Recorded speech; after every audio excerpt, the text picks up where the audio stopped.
Hello everyone, आप सभी का फिर से स्वागत है एक और वीडियो लेक्चर में, जिसमें हम डिस्कस करेंगे एक और मॉक टेस्ट आपके पीजीटी एग्ज़ाम के लिए।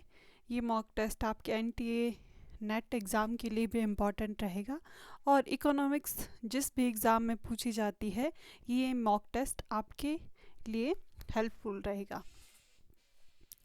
So let's.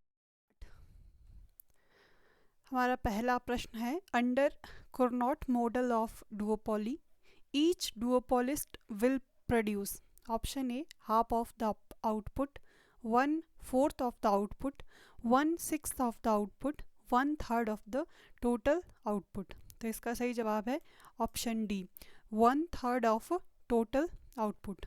इसके लिए एक फॉर्मूला है कि अगर हमें ईच डुओपोलिस्ट की टोटल आउटपुट पता करना है तो उसके लिए फॉर्मूला लगेगा 1/n+1। देखिए यहाँ डुओपोलिस्ट है मतलब 2 है, तो 1/2 + 1 = 1/3। और अगर मान लीजिए आपको निकालना है इंडस्ट्री का आउटपुट, तो उसके लिए एक फॉर्मूला होता है n/n+1। अब मान लीजिए इस केस में आपसे पूछा होता इंडस्ट्री का आउटपुट, तो आपने करना था, कितने डुओपोलिस्ट है, 2/2 + 1 = 3/2। तो इंडस्ट्री का आउटपुट कितना होगा, 3/2। अगर 2 है हमारे पास प्रोड्यूसर, अगर डुओपोली की सिचुएशन है। Okay, as long as substitution effect dominate the income effect, labour supply curve will be. देखिए लेबर सप्लाई कर्व इस तरह का होता है। अब आपको बताना है जहाँ सब्स्टिट्यूशन इफेक्ट ज़्यादा होता है इनकम इफेक्ट से, तब लेबर सप्लाई कर्व किस तरह का होगा, negatively sloped, positively sloped, bend backward, shifting towards left. तो ये होगा पॉजिटिवली स्लोप। ये वाला जो एरिया है, इस केस में सब्स्टिट्यूशन इफेक्ट ज़्यादा होता है इनकम इफेक्ट से, इसीलिए आंसर इज पॉजिटिवली स्लोप। ये क्वेश्चन घुमा के पूछा जाता है, कई बार इस तरह से पूछा जाता है। मान लीजिए आपसे पूछा होता है कि इनकम इफेक्ट डोमिनेट करता है, तो labour supply curve bend backward होना था, क्योंकि ऐसी सिचुएशन में लेबर आराम को, लेजर को प्रेफर करता है बजाय कि काम करने से। ठीक है, आपका नेक्स्ट क्वेश्चन है, distinguish characteristics of monopolistic competition. एकाधिकारी बाजार की आपको फीचर्स बतानी है। ऑप्शन है product differentiation, non price competition, large number of firm, freedom to entry and exit, firm are interdependent. तो कौन कौन सी फीचर है, देखिए पहली भी बिल्कुल सही है, नॉन प्राइस कंपटीशन। इसमें क्या होता है कि बायर प्राइस को नहीं इंक्रीज़ करता, बजाय कि वो अपनी क्वालिटी को या फिर पैकेजिंग को या एडवर्टाइजिंग कॉस्ट को ऊपर नीचे करता है। लार्ज नंबर होती है और फ्रीडम होती है एंट्री और एग्ज़िट की, लेकिन जो फर्म है वो इंडिपेंडेंट होती है बजाय कि इंटरडिपेंडेंट के, क्योंकि हर एक फर्म को इतनी फ्रीडम होती है कि वो अपने जो प्रोडक्ट है उसकी क्वालिटी, उसका वेट, उसका कलर डिसाइड कर सके। इंटरडिपेंडेंट फर्म नहीं होती। सो जहाँ पे आपका 4 नहीं होगा, वो राइट आंसर होगा, ऑप्शन सी इज़ राइट है। मोनोपोली इज पैरेटो इनएफिशिएंट, बिल्कुल सही बात है। It would be possible to change the allocation of resources to make the amount of income he would be prepare to pay in exchange of reduction in price. Pareto efficient इसीलिए है कि monopoly में possible होता है एक, मतलब monopoly में possible होता है रीएलोकेशन, और पैरेटो एफिशिएंट वो सिचुएशन होती है जहाँ पे हम रीएलोकेशन नहीं कर सकते हैं। इसीलिए both A and R correct and R is correct explanation of A. If MPL by MPK does not change with any proportionate change in labor and capital, then production function is linear, non-linear, homogeneous, homothetic। तो इसका सही जवाब है होमोथेटिक। ये जो है statement, ये आपको एज इट इज़ याद करनी है, क्योंकि ये होमोथेटिक प्रोडक्शन फंक्शन की परिभाषा है। और होमोजीनियस क्या होता है कि जब हम इनपुट को 1% से इंक्रीज़ कर रहे हैं तो आउटपुट भी 1% से इंक्रीज़ होता है। ये क्या होता है? होमोजीनियस। अब आपको मैच करना है। एजेंसी थ्योरी ऑफ फर्म किसने दिया था?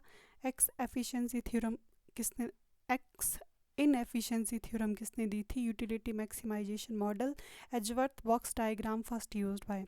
ये दी थी agency theorem MC Jensen and WJ Meckling ने। ये क्या है? प्रिंसिपल एजेंट प्रॉब्लम से रिलेटेड है।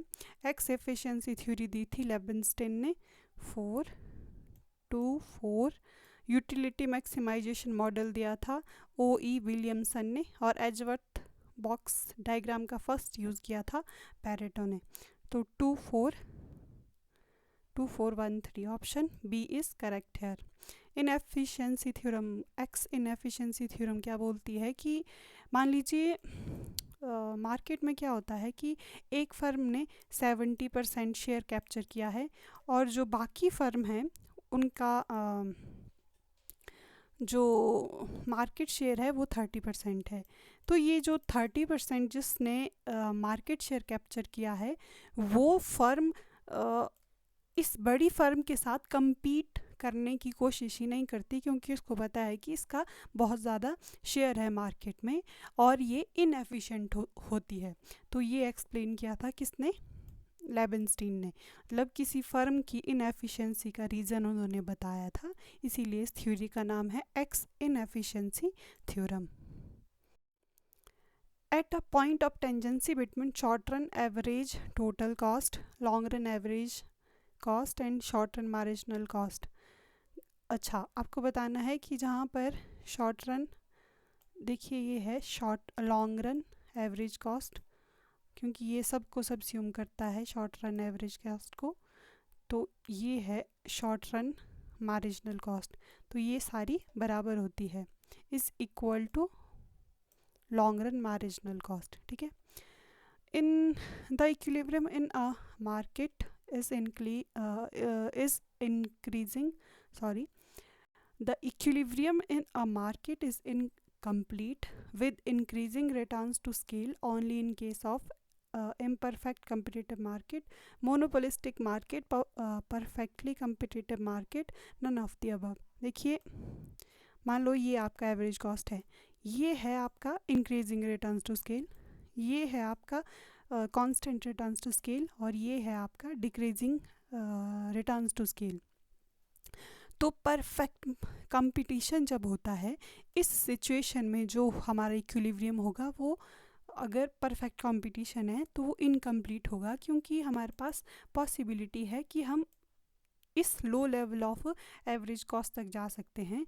इसीलिए इसका सही जवाब होगा परफेक्टली कम्पिटिटिव मार्केट। आपके पास दिया है 1 involuntary unemployment, disguised unemployment, frictional unemployment and structural employment. आपको फुल एम्प्लॉयमेंट में बताना है कौन सा अनएम्प्लॉयमेंट एग्जिस्ट करता है। तो इसका सही जवाब है 3 and 4, option C is correct here. ये क्वेश्चन बहुत इंपॉर्टेंट है, क्योंकि फुल एम्प्लॉयमेंट में हमें लगता है कि सभी को रोज़गार मिल जाता है, लेकिन ऐसा नहीं होता। फुल एम्प्लॉयमेंट की सिचुएशन में भी फ्रिक्शनल अनएम्प्लॉयमेंट और स्ट्रक्चरल अनएम्प्लॉयमेंट प्रेजेंट होता है। फ्रिक्शनल अनएम्प्लॉयमेंट होता है जैसे मान लीजिए आपको किसी कारणवश जॉब करनी है, तो आपकी पहली जॉब से दूसरी जॉब के बीच शिफ्ट करने का जो टाइम पीरियड है इसमें आप अनएम्प्लॉयमेंट होता है, और जॉब चेंज करने की वजह से जो अनएम्प्लॉयमेंट होता है उसे बोलते हैं फ्रिक्शनल अनएम्प्लॉयमेंट। स्ट्रक्चरल अनएम्प्लॉयमेंट होता है कि जब प्राइमरी सेक्टर होता है हमारे पास, एक सेकेंडरी होता है, एक टर्शरी होता है। जब इकोनॉमी में स्ट्रक्चरल चेंज होते हैं, मतलब वर्कफोर्स प्राइमरी से सेकेंडरी और सेकेंडरी से टर्शरी में शिफ्ट कर रही होती है, उस समय जो अनएम्प्लॉयमेंट अक्कर होता है उसे कहते हैं स्ट्रक्चरल अनएम्प्लॉयमेंट। डिस्गाइज्ड अनएम्प्लॉयमेंट होता है, इसे हिंदी में बोला जाता है छिपी बेरोज़गारी। जिस ऐसी सिचुएशन जहाँ पे जितने लोग काम कर रहे होते हैं उससे कम लोगों की आवश्यकता होती है, तो इसे कहते हैं डिस्गाइज्ड अनएम्प्लॉयमेंट। इनवॉलेंट्री अनएम्प्लॉयमेंट होता है कि लोग काम करने के लिए तैयार होते हैं लेकिन उन्हें रोज़गार नहीं मिल रहा होता है। तो सबसे ख़तरनाक ये वाला होता है। उसके बाद disguise unemployment. In Keynes equation of absolute income hypothesis, ये आपके पास कंजम्पशन की इक्वेशन दी है, C equal to alpha zero plus B Y. C है हमारे पास consumption expenditure, alpha zero is autonomous consumption expenditure, मतलब जब आपका इनकम ज़ीरो है तब भी हम कुछ कंज्यूम करेंगे। B is marginal propensity to consume, and then which of the following statement is false. Paper में आपको ध्यान से पढ़ना है कि ये फॉल्स और ट्रू के चक्कर में बहुत सारे क्वेश्चन गलत हो जाते हैं। MPC is independent of level of income. MPC is dependent on level of income. APC fall as income rise. APC is greater than MPC. तो ये तीनों स्टेटमेंट सही है। MPC is independent, देखो MPC Y के साथ है। MPC क्या होता है? Change in consumption due to change in income. तो वो इंडिपेंडेंट कैसे होगी? मुझे सबसे सही आंसर इसका ए लगता है, लेकिन आंसर की में इसका आंसर बी दिया गया है। अगर आपको भी लगता है कि इसका आंसर बी है, ये क्वेश्चन जो है प्रीवियस ईयर का क्वेश्चन है, इसीलिए मैं इसमें आंसर की बात कर रही हूँ। अगर आपको लगता है कि ऑप्शन बी सही होगा तो प्लीज़ आप कमेंट सेक्शन में बता सकते हैं, और प्लीज़ इसका अप्रोप्रिएट रीज़न आप बताएं। Which of the following statement is false. यहाँ आपको फिर से ध्यान रखना है, क्योंकि पेपर में ऐसा होता है कि हमारी तैयारी बहुत अच्छी होती है, आधे स्टूडेंट तो ठीक ठाक पढ़ के गए होते हैं, लेकिन एग्ज़ाम प्रेशर के कारण फॉल्स और ट्रू पढ़ना भूल जाते हैं, और सबसे ज़्यादा बड़ा ब्लंडर तब होता है जब आप आते हुए क्वेश्चन को गलत कर देते हैं। तो आपको इस तरह का ब्लंडर नहीं करना है, आपको क्वेश्चन बिल्कुल ध्यान से पढ़ना है। The balance budget multiplier is unity when taxes are lump sum taxes, ये बिल्कुल सही बात है।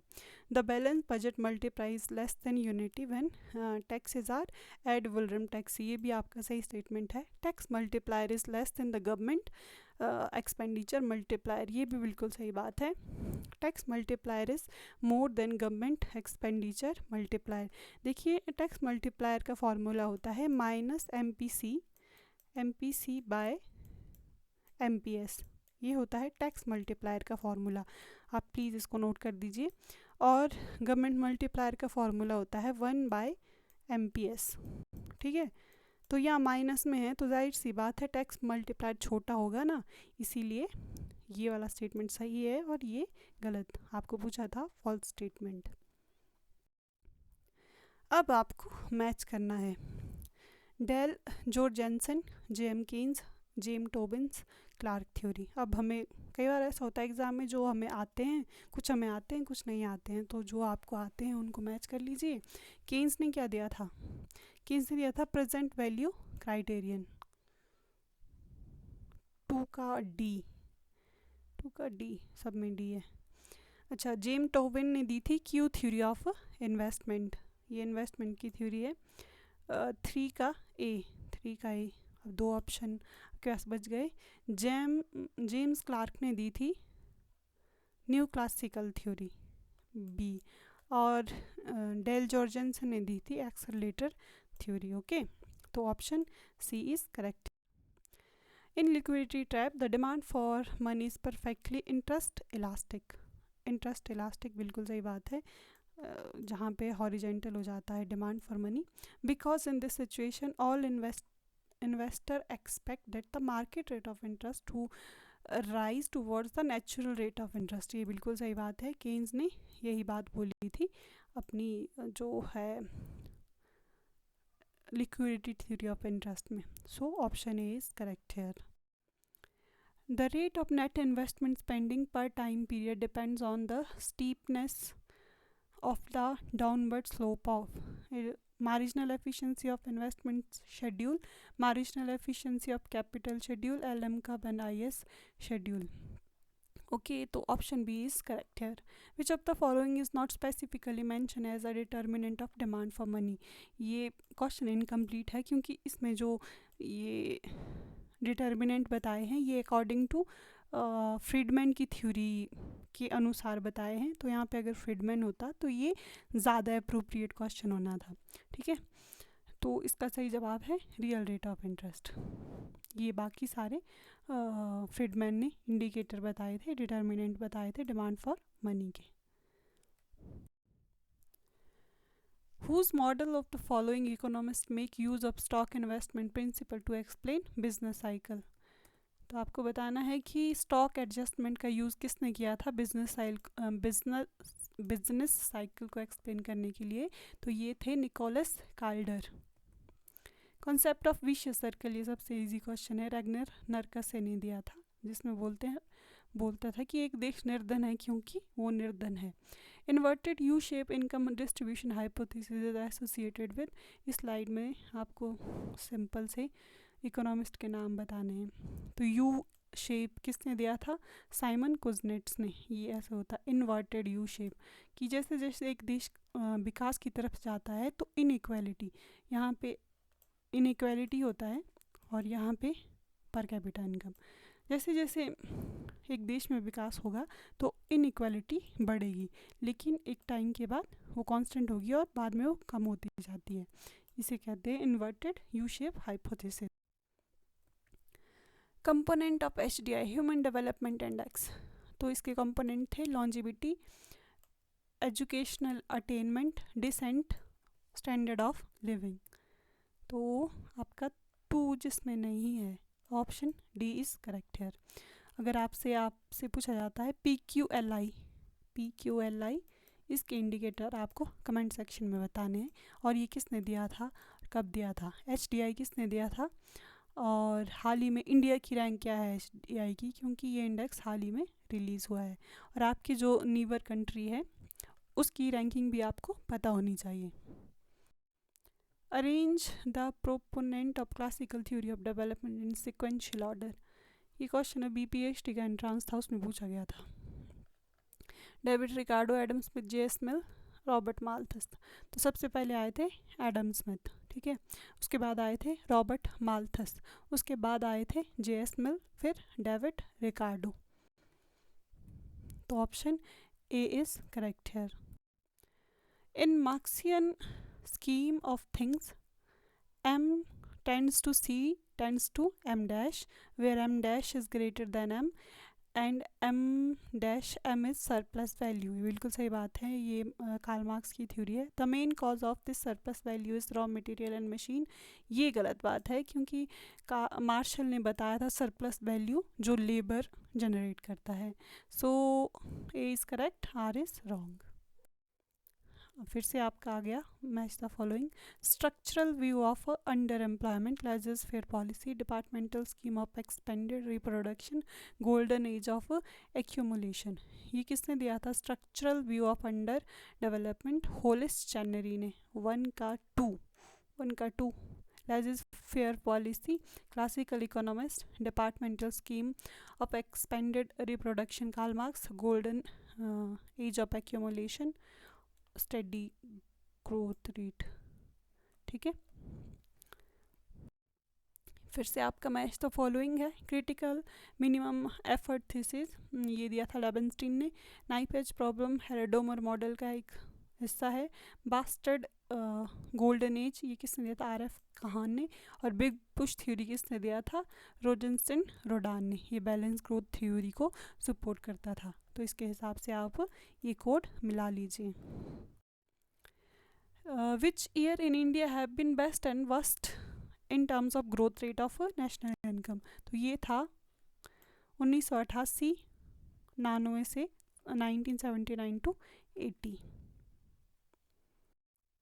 Which 5-year plan of India has recorded the largest gap in terms of growth rate between service sector and industrial sector? तो ये था 9th 5-year plan, जो कि 1992 से 1997 के बीच चला था।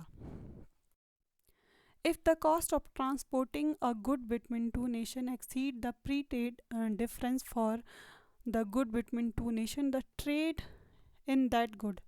ये क्या बोल रहा है ये क्वेश्चन, कि मान लीजिए आप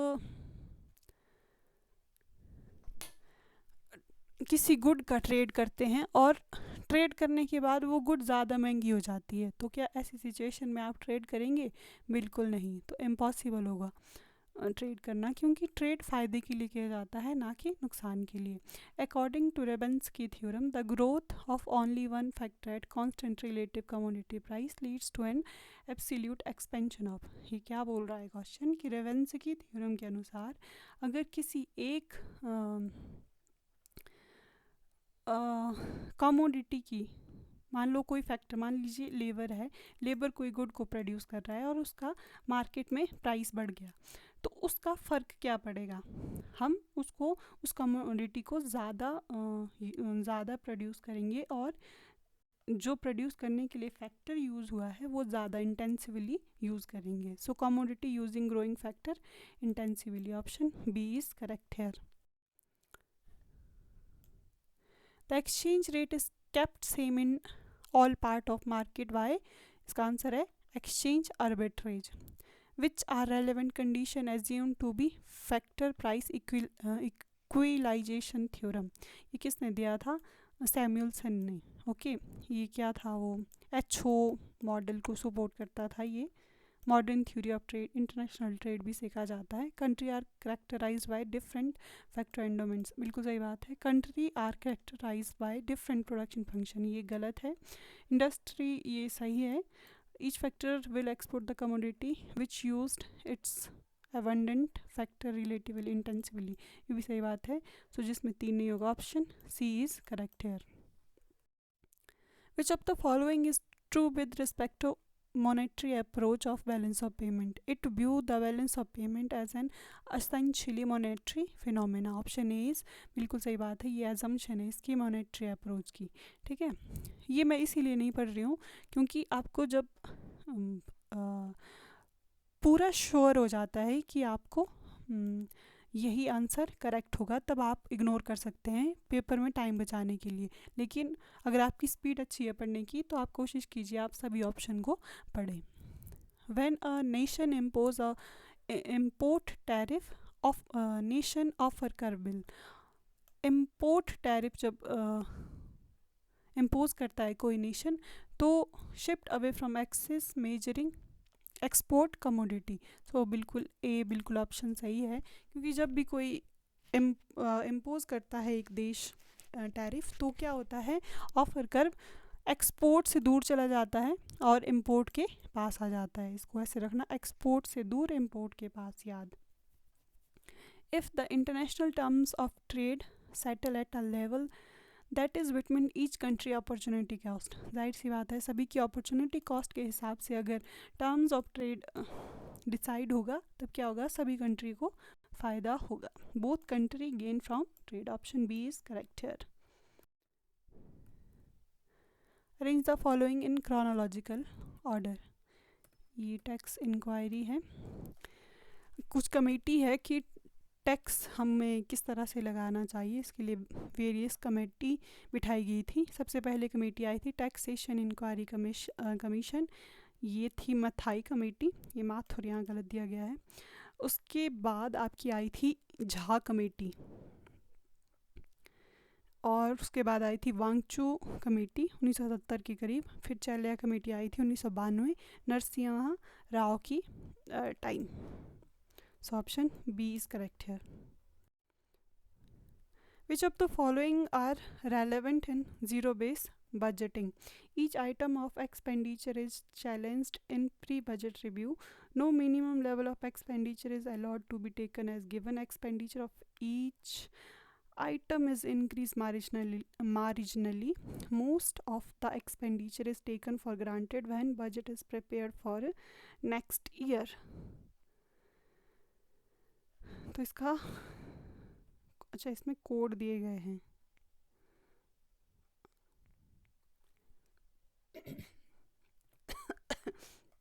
तो इसका सही आंसर होगा option C, each item of expenditure is challenged in pre budget review और no minimum level of expenditure allowed to be taken as given.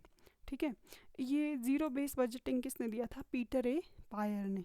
ठीक है, फिर से आपका मैच द फॉलोइंग क्वेश्चन आया था, ये पब्लिक फाइनेंस से रिलेटेड है। Optimum income taxation and economic theory of politics, local public good, zero base budgeting. ये देखो ज़ीरो बेस बजटिंग यहाँ पे आ गया पीटर ए पायर ने।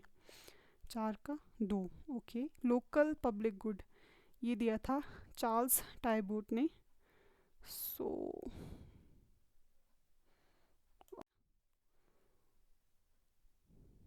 Option D is correct here.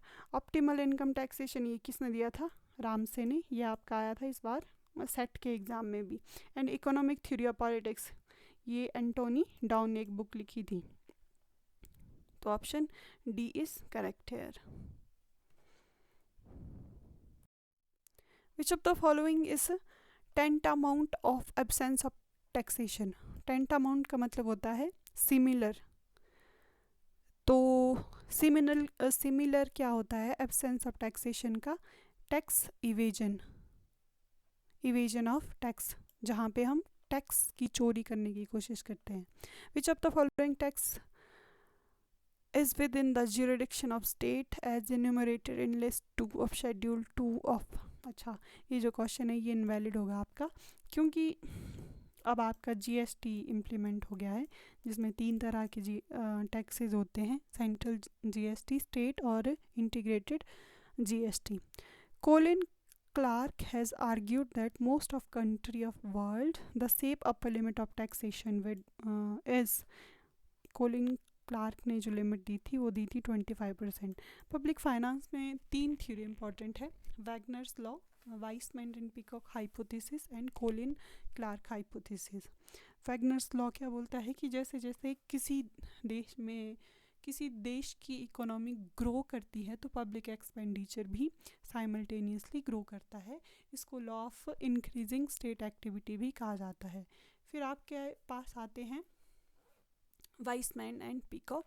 ये बोलते हैं कि जो पब्लिक एक्सपेंडिचर है वो एक स्मूथ पैटर्न में नहीं बढ़ता, बल्कि उसमें कुछ ऐसे होते हैं, जर्क होते हैं, कि जैसे कोई डिस्टर्बेंस आएगा इकोनॉमी में वैसे वैसे गवर्नमेंट अपना एक्सपेंडिचर और टैक्सेशन पैटर्न को चेंज करेगी। और इसमें के 3 इफ़ेक्ट बताए थे वाइसमैन और पीकॉक ने।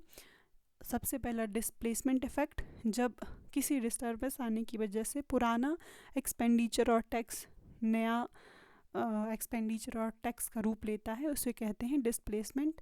फिर क्या वो डिस्टर्बेंस हटने के बाद संसद में चर्चा होती है कि क्या वो टैक्सेशन और एक्सपेंडिचर सही था, उसको इंस्पेक्शन इफ़ेक्ट बोला गया था। फिर कंसंट्रेशन इफ़ेक्ट होता है कि जैसे भी कोई डिस्टर्बेंस आती है, मान लीजिए कोविड आ गया इंडिया में, ठीक है, तो कोविड आने के पास जो पावर होती है वो सेंट्रल या यूनियन गवर्नमेंट के पास चली जाती है, इसे कहते हैं कंसंट्रेशन इफ़ेक्ट। फिर आपका ये कोलिन क्लार्क हाइपोथेसिस है, इसमें बोला जाता है कि अगर आप 25% से ज़्यादा टैक्सेशन लगाते हैं तो उससे आपका जो टैक्स कलेक्शन है, टैक्स रेवेन्यू है, वो घटता है और लोग काम भी नहीं करते हैं, क्योंकि उनका मोटिवेशन ख़त्म हो जाता है। उन्हें लगता है कि जो मैं कमा रहा हूँ वो तो गवर्नमेंट को ही देना पड़ रहा है, इससे अच्छा मैं बेरोज़गार होके बेरोज़गार भत्ता या पेंशन जो भी गवर्नमेंट की स्कीम होती है उसका फ़ायदा उठाऊँ। Which of the following tax is shifted easily? Lump sum tax ये बिल्कुल नहीं शिफ्ट किया जा सकता। Tax imposed on residential house ये भी नहीं। Capital good meant for sale इसको हम कर सकते हैं। So option C is correct here. Succession duty होता है, जैसे कि मान लीजिए आपको जब प्रॉपर्टी ट्रांसफ़र करनी होती है उसे कहते हैं सक्सेशन ड्यूटी, या डेथ के बाद जब प्रॉपर्टी ट्रांसफ़र होती है जो ड्यूटी उस समय लगती है वो सक्सेशन ड्यूटी होती है। In a binomial distribution, sum of mean and variance is 15. The product of mean and variance is 54. Number of observation is equal to. तो इसका सही जवाब, इस क्वेश्चन को तो मैं सॉल्व करना भूल ही गई, मैं इसका आंसर आपको कम्युनिटी टैब में दे दूँगी। काइस्के test is use to test association between qualitative variable. Random sampling implies observation are selected purposefully, observation are selected in systematic manner, observation are selected in hoc manner, observation are selected in cluster। तो इसका सही जवाब है option B. Fisher index is ideal index, reason क्या बताया है? Fisher index satisfy time reversal and factor reversal test. So इसका तो सही है, both A and B, A and R are true and R is correct explanation of A। तो के साथ आपका मॉक टेस्ट 3 भी सॉल्व हो गया है। और एक क्वेश्चन जो इसमें बचा है आपका, इसको मैं सॉल्व करूँगी। कम्युनिटी टैब में आप चेक कर लीजिएगा, क्योंकि यहाँ पे ये लिखना अभी पॉसिबल नहीं होगा, तो इसको हम बाद में सॉल्व करेंगे। आपको ये वीडियो कैसी लगी आप ज़रूर इसका फीडबैक दीजिए, और अगर आपको इसका पीडीएफ चाहिए, और टेलीग्राम पे मैं और भी इकोनॉमिक्स से रिलेटेड जो न्यूज़ है उनको शेयर करती रहती हूँ, तो आप टेलीग्राम चैनल भी ज्वाइन कर सकते हैं। आपको नेक्स्ट वीडियो किस टॉपिक पे चाहिए, क्योंकि ये जो मॉक टेस्ट है इसको मैं अब डिसकंटिन्यू करूँगी। आपका एग्ज़ाम जो है पीजीटी इकोनॉमिक्स का वो 11 जून को है, तो आपको भी फोकस करना चाहिए ज़्यादा से ज़्यादा रिवीजन करने का। तो हम इसमें रिवीजन सीरीज़ चलाएंगे, और मैंने जो स्टैटिस्टिक्स का है वो रिवीजन सीरीज़ शुरू कर लिया है, आप उसको भी ज़रूर देखिए। और नेक्स्ट वीडियो में हिमाचल प्रदेश इकोनॉमिक सर्वे के जो एमसीक्यू है उस पे लाने वाली हूँ। तो stay tune for next video, and thanks for watching.